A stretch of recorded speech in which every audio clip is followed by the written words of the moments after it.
agriculture বিভাগৰ যিখিনি আমাৰ আঁচনি আছে সেইবিলাক সম্পৰ্কে আমাৰ এৱাৰনেছ প্ৰগ্ৰাম হয় আৰু আমি গাঁৱে গাঁৱে এৱাৰনেছ প্ৰগ্ৰাম কৰোঁ আৰু মেইনলি কথা হ'ল আমাৰ কৃষকসকলে আমাৰ শক্তিশালী হ'ব লাগে মুঠতে কৃষকসকলে আমাৰ খেতিয়কসকলে যে তেখেতৰ যে আমি কেনেকৈ খেতি কৰিব লাগে আমি কিন্তু নাজানো আৰু ৰাসায়নিক সাৰ কেনেকৈ আমি ব্যৱহাৰ কৰিব লাগে সেইখিনি আমি নাজানো আৰু এই কাৰণে আমি এৱাৰনেছ প্ৰগ্ৰাম কৰোঁ গাঁৱে গাঁৱে গৈ যে আমাৰ খেতিয়কসকলে এই ৰাসায়নিক সাৰৰ পৰা জৈৱিক কেনেকৈ খেতি কৰিব তাৰ বাবে আমি বেছিকৈ এৱাৰনেছ প্ৰগ্ৰাম কৰি আছোঁ আৰু মুঠতে কথা হ'ল FPCৰ যোগেদি আমাৰ এইখন চৰকাৰে যে আমাৰ চৰকাৰে যি গুৰুত্ব দি আছে FPC FPO আৰু লগতে আৰু সমবায় এইখিনি এনেকুৱা সুবিধা দি আছে আমি এই সুবিধাৰ মাধ্যমেদি আমাৰ খেতিয়কসকলৰ ল'ব লাগে আৰু মুঠতে আমাৰ FIG বিলাকো এনেকুৱা এটা গোট FPCৰে গোট FIG বুলি কয় ফাৰ্মাৰ ইণ্টাৰেষ্ট গ্ৰুপ আৰু এইখিনি গোটত গাঁৱে গাঁৱে আমি ইতিমধ্যে বনাইছোঁ আৰু ইতিমধ্যে আমাৰ 7,000 মান ফাৰ্মাৰ আছে আমাৰ লগত জড়িত হৈ আছে তেখেতসকলে আমাৰ বহুত ইয়াৰ পৰা সুবিধা দিয়া হৈছে বিশেষ কৰি আমাৰ FPC ফালৰ পৰা আমি মেজ আৰু পেডিৰ ওপৰত আমি কাম কৰি আছোঁ খেতিয়কসকলে আমাৰ ইঞ্চুৰেঞ্চ কৰিবলৈ ফসল বীমা যোজনা আৰু ফসল বীমা যোজনাৰ মাধ্যমেদি আমি বহুত আমি লাভৱান হ'ব পাৰোঁ যেনেকৈ চৰকাৰে কিবা ডেমেজ হ'লে কিবা আমাৰ একাউণ্টত ডাইৰেক্টলি পইচা সোমাই আহে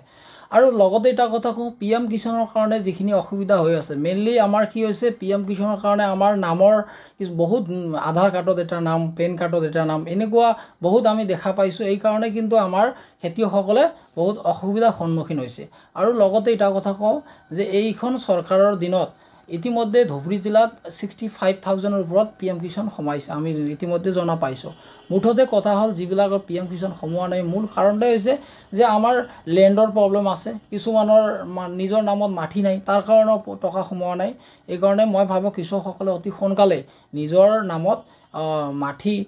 নামজাৰি কৰি অতি সোনকালে এই PM কিষাণখিনি কাম কৰিব লাগে তেতিয়াহ'লে আমাৰ সমস্যাখিনি সলভ হ'ব আৰু লগতে এটা কথা কওঁ যে আমাৰ মাটিখিনি আমাৰ বহুত ধুবুৰী জিলা বিশেষ কৰি নামনি অসমত আমাৰ খেতিয়কসকলে আমি সয়েল টেষ্ট কৰিব লাগে মাটি পৰীক্ষা কৰিব লাগে আৰু ইতিমধ্যে আমাৰ এইখন চৰকাৰৰ ধন্যবাদ দিব লাগিব এইখন চৰকাৰৰ দিনত আমাৰ ধুবুৰী জিলাত ইতিমধ্যে আমাৰ সয়েল টেষ্টিঙৰ কাম আৰম্ভ হৈছে আমি বহুত ভাগ্যৱান আৰু মই বহুত সুখী আৰু ধুবুৰী জিলাবাসী ৰাইজৰ হৈ বহুত সুখী আৰু লগতে মই এটা কথা কওঁ এই মাটিখিনি আমাৰ খেতিয়কৰ উপযোগী হয় না আমি সয়েল টেষ্টো কৰিব লাগে আৰু টেষ্ট কৰিলে আমি গম পাওঁ যে কিমান